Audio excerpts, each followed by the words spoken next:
欢迎来到巴巴娱乐呀频道，请订阅频道，所以大家不要错过当天最热门的新闻。我们今天的时事通讯包括以下内容：欢迎来到巴巴娱乐呀频道，请订阅频道，所以大家不要错过当天最热门的新闻。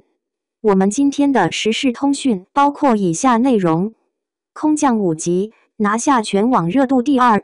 沉香如屑打开了仙侠流量天花板。从目前来看，沉香暑期档这一炮又响又亮，接下来就看后续能否长红。古偶仙侠再踏出一条新路径很难，但爱仙侠剧的观众，一种套路可以变着花样看千万遍，因为我们都是凡夫俗子，都想在自己有限的生命中看到一份永恒，自己爱不到的，哪怕是看看别人的也好啊。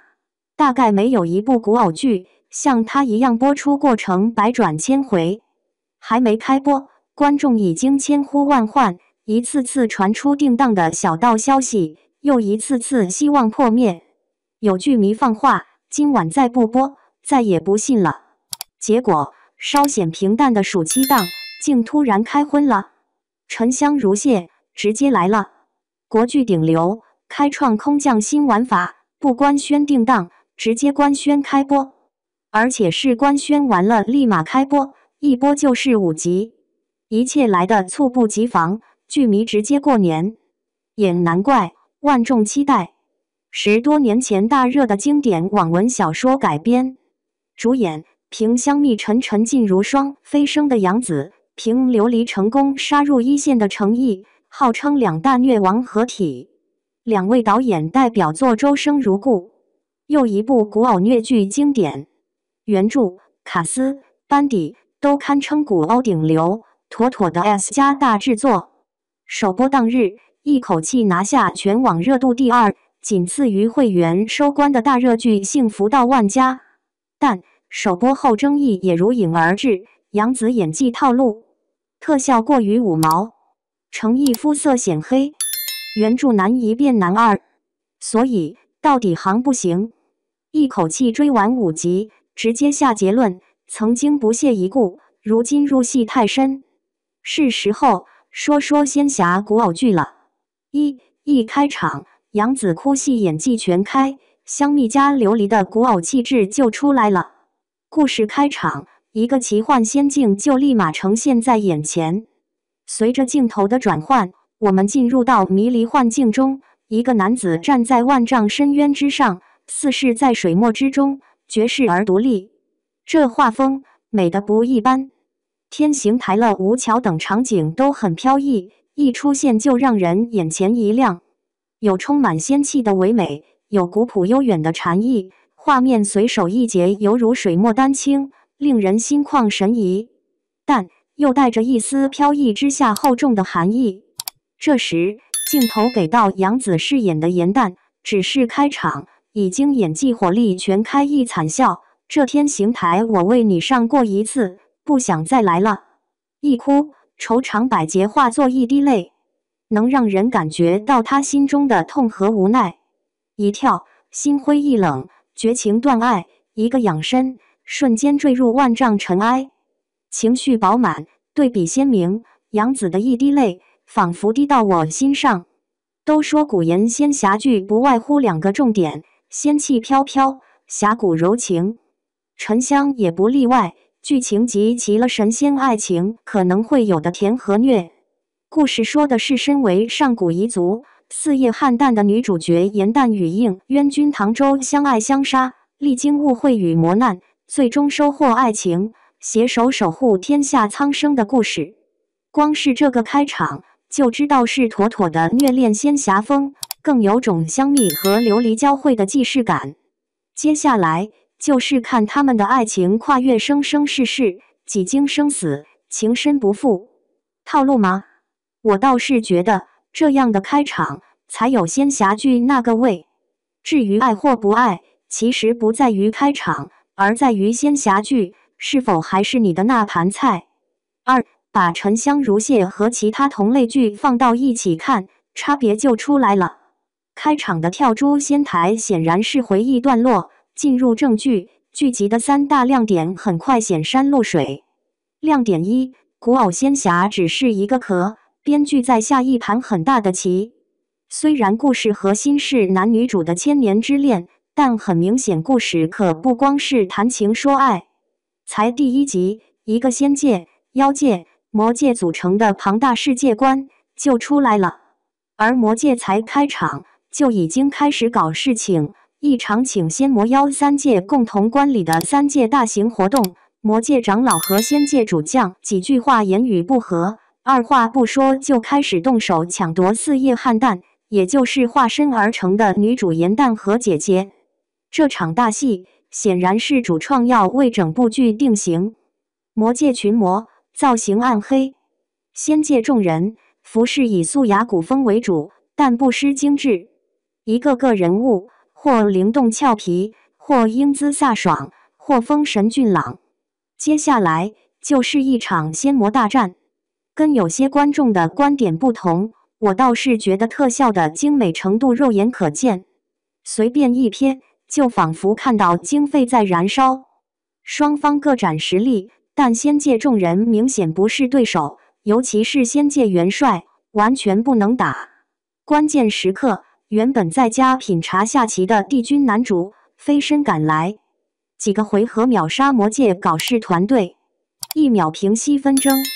事情了，真正的隐患在随后男主向仙界唯一的上级汇报工作时被道出，魔界邪神无心权力，才导致魔界纷争内斗不断，总有一天一方做大，仙魔2界必有一战。但魔界邪神真的是清心寡欲。故事开场已经埋下一个大大的伏笔，而接下来的情节才是真正惊艳。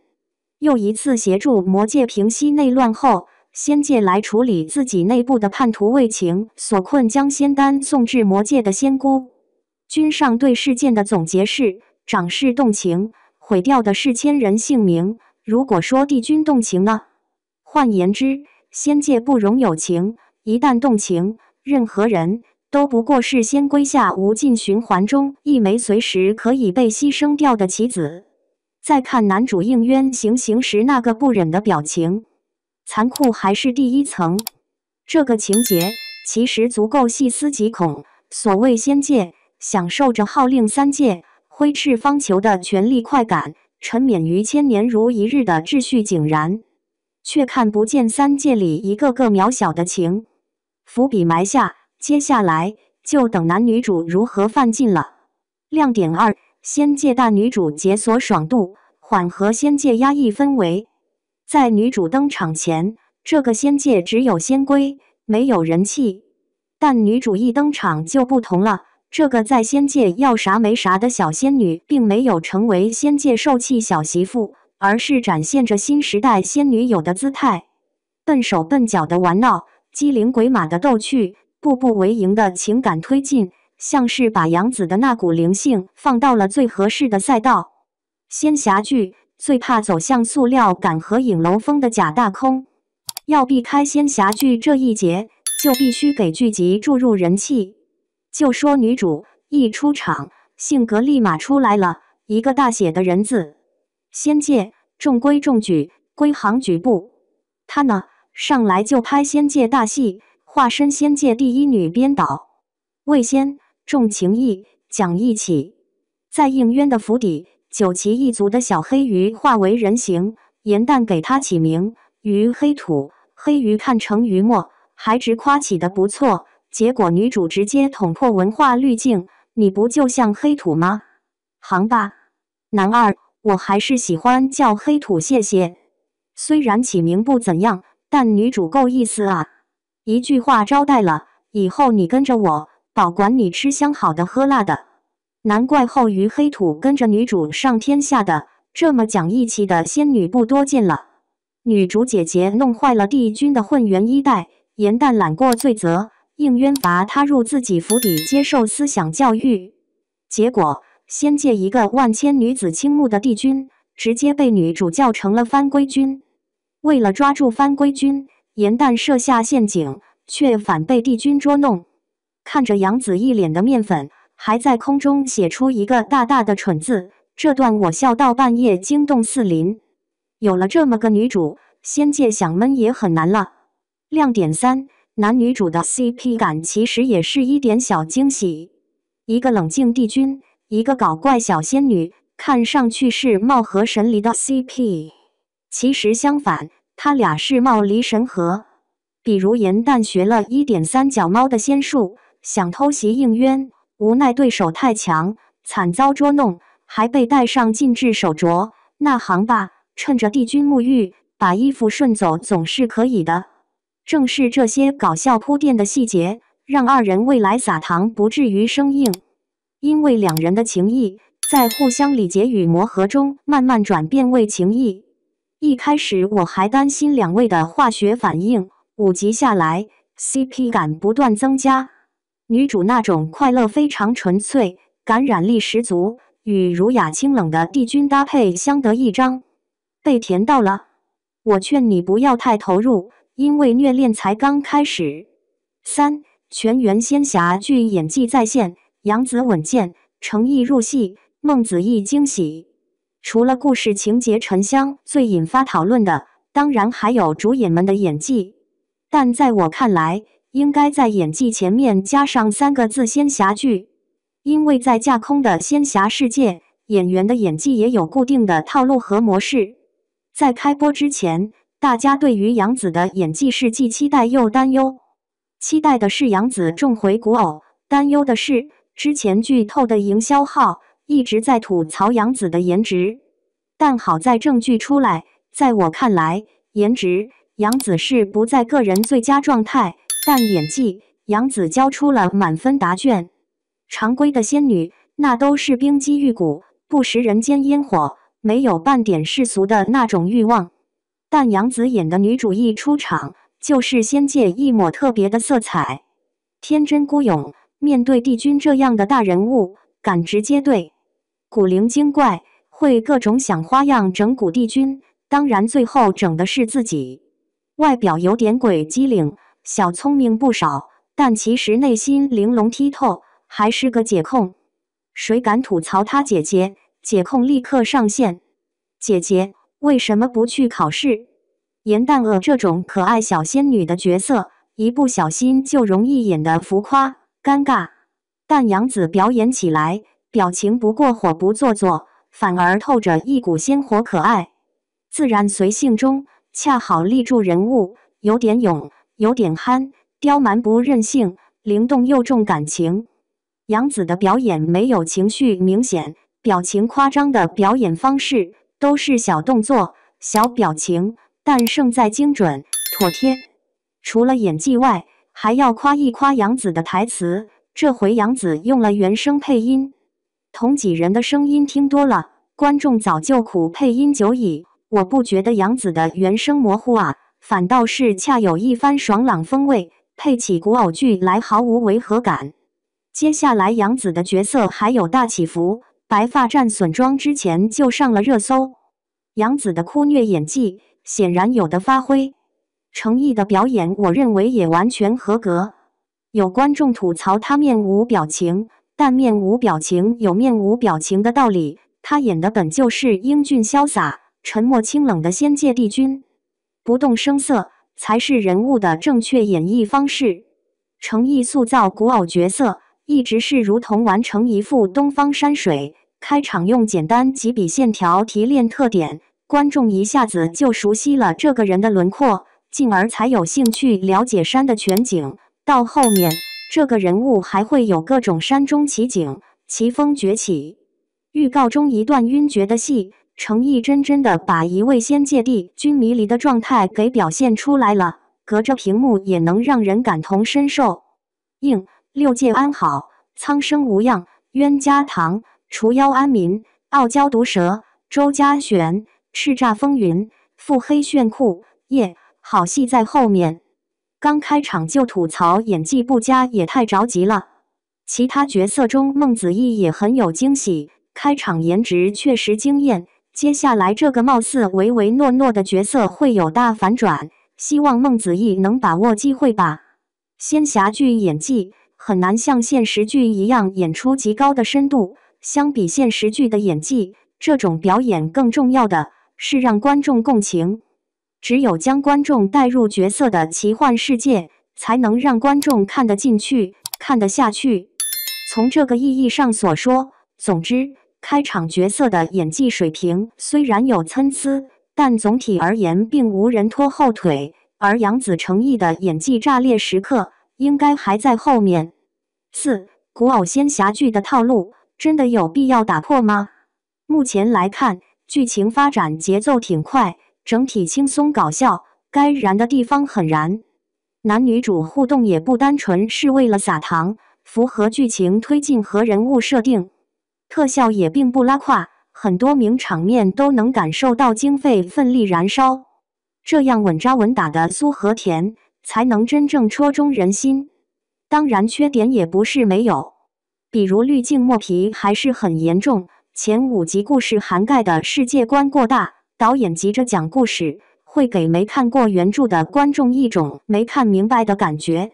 当然，最大的争议还是怎么又是生生世世、深情虐恋、拯救人间，和其他仙侠剧如出一辙，还有必要看吗？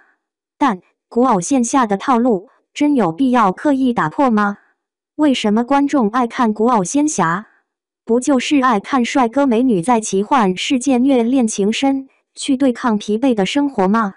这几年的仙侠剧的确告别了巅峰期，但这是任何一种类型都会遭遇的潮起潮落。从15年左右，恰逢花千骨大热，开启了仙侠剧网文改编的时代。前有《仙剑奇侠传》席卷影视圈，后有花千骨三生三世十里桃花再次带起风潮。好几年过去，观众套路都见过了，古偶仙侠的巅峰时期已经过去了。收视、话题、影响，甚至连争议都接连缩水。沉香如屑想逆天改命很难，但一个类型遭遇审美疲劳，而是否要强行求变，是两码子事。千年虐恋的设定在古偶仙侠中实在算不上稀奇，但偏偏就是这样看起来集中二马力苏于一体的套路，却能百试百灵，自然有它的道理。说到底，是仙侠剧的套路恰恰套住了一大票不被困在现实中的平凡人的心。那些失败的仙侠剧也未必输在套路，而恰恰输在没好好走套路。仙侠剧的亮点没拍出来，怎么能怪观众不爱看呢？毕竟看仙侠剧就是要看命运整蛊男女主的魔爪尽情挥舞啊！仙侠剧不怕剧情甜虐交织，只怕不够情深有负观众。所有仙侠剧的套路，最终组成的却是一个超凡脱俗的世界。无论是美轮美奂的仙境，还是千年如一日，集古典美与现代审美于一身的俊男美女，都给荧幕前的观众提供了一个虚幻但无比美好的仙侠元宇宙。从目前来看，沉香暑期档这一炮又响又亮，接下来就看后续能否长红。也许是我的恶趣味使然，虽然眼前课堂挺快乐，我还是非常期待后期男女主失去记忆后，两因为意外相识，然后一起结伴而航，再次恢复记忆的虐恋大戏。毕竟杨紫和程毅的哭戏都太绝，所以5集过后，我愿意保持期待。